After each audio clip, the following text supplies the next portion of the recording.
people make money out of wars. And in order to acquire more profits, you have to take more resources, whether it be land, whether it be oil, whether it be coal or whatever. But profits have to be made, and that's why a lot of the colonizing powers have large standing armies to maintain those profits. And so 40 years ago, the military wanted to build the ammo wharf down there, and there was this small group of college students who formed an organization called the Now Organization. And anyway, a couple of friends and we were invited to attend one of the meetings, and the meetings occurred up at the house of Carlos Taitino. Carl, I guess his son is Carl Taitino. He's very much involved with the GATE and on a lot of the economic development out here in Guam. And anyway, it was sort of like a social organization, and we were just talking about various issues, and people were talking about the latest music, the latest bands, and so forth. But we brought up the issue of Cella Bay, and we said this is a very it's a very paramount issue, and something that we have to address, because we cannot allow the military to take more of our very limited finite resources.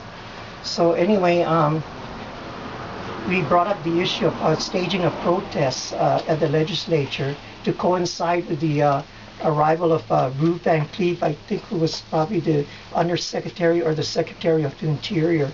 And also there were other congressmen from California, Philip Burton, who was really very instrumental in a lot of federal laws that were introduced into Congress related to Guam, and other Congress people. But also there were a lot of high Navy officials, including the commander of the Pacific region.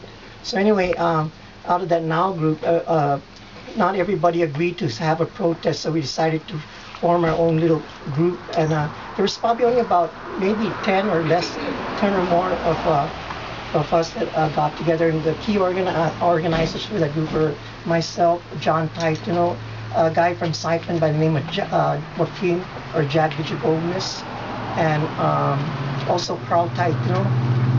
And but some of the people that were there were John Pangilinan, his brother, I can't remember his last name, but anyway, also John Camacho, and even Debbie Berdalio she's kind of picked her up, and Lonnie Berdalio, and my cousin Elizabeth. So we were the only ones. And anyway, we made a whole bunch of protest signs, like Yankee Go Home, Free Guam Now, a lot of issues related to the military taking over Cella Bay, our protests against that, and also other issues related to self-determination, and particularly independence. So anyway, we had all of our signs, and anyway, in that Now group, there were a couple of daughters of Manil Jose who were in part of that Now group, and they informed their father, Manil Jose, who was the editor of the Guam Times Weekly. And what he did was they staged a counter protest. They also had their professionally done signs, because they had a publishing company, so they were very us with our real simple signs. Yeah, okay. Yeah, that we know. So anyway, there was a counter protest, and anyway we came up with our signs, and it was we were not confrontational at all. We just we were there with our signs, and we just putting it just right in front of their faces, and